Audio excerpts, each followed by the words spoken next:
মাহমুদুর রহমান সাহেব বাংলাদেশে বিগত সরকারের যে ফ্যাসিস্ট সরকার ছিল সেই সরকারের উত্থান, সেই সরকার কিভাবে বাংলাদেশের বিরোধী দল বিরোধী মতকে দমন করতেন, কিভাবে বাংলাদেশের একটা গণতান্ত্রিক পদ্ধতির সরকারটাকে পরিবর্তিত করে কিভাবে ফ্যাসিজম কায়েম করা হয়েছিল সেই প্রসঙ্গে তিনি সাক্ষী ইতিমধ্যে দিয়েছেন।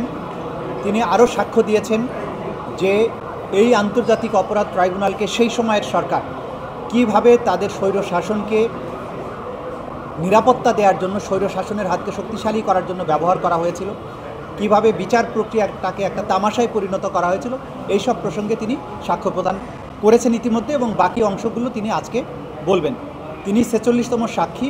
তার সাক্ষ্য গ্রহণ শেষ হওয়ার পরে আমরা আশা করছি আর ২-১জন সাক্ষ্য প্রদান করার মাধ্যমে এই মামলার সাক্ষ্য গ্রহণ সমাপ্ত হবে এবং সাক্ষ্য গ্রহণ সমাপ্ত হলে বিচারের যে নিয়মতান্ত্রিক যে প্রক্রিয়া আছে সেই প্রক্রিয়ায় বিচারটি সমাপ্তির দিকে ধাবিত হবে।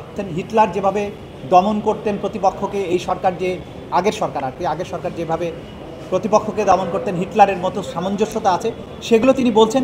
পূর্ণাঙ্গ বক্তব্যের পরে একটা কমপ্লিট পিকচার আপনাদেরকে দেওয়া সম্ভব হবে। শেষ সময় বিশেষভাবে তিনি যেটা বলেছেন যে আদালত ব্যবস্থাগুলো যে তার ইশারায় চলতো এবং আদালতগুলো যে তাদের কৃতদাসের ভূমিকায় অবতীর্ণ হয়েছিল সেই বিষয়গুলো কিন্তু তিনি বলার চেষ্টা করেছেন।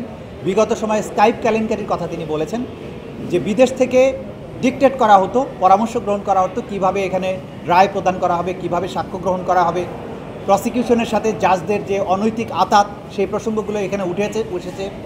এরপরে এই ট্রাইব্যুনালের যিনি বিচারক ছিলেন তাকে এখান থেকে রায় দেওয়ার বিনিময়ে, অর্থাৎ রায় বলতে সরকারের ইচ্ছা অনুযায়ী রায় দেওয়ার বিনিময়ে তাকে সুপ্রিম কোর্টে বিচারক হিসাবে নিয়োগ করা, প্রমোশন দেয়া, এই যে পুরো বিষয়গুলো কিভাবে একটা ফ্যাসিবাদী রেজিম এরকম একটা দানবে পরিণত হয়েছিল সেই বিষয়গুলো তিনি বলা শুরু করেছেন, আংশিক বলেছেন, বাকিটাও বলবেন।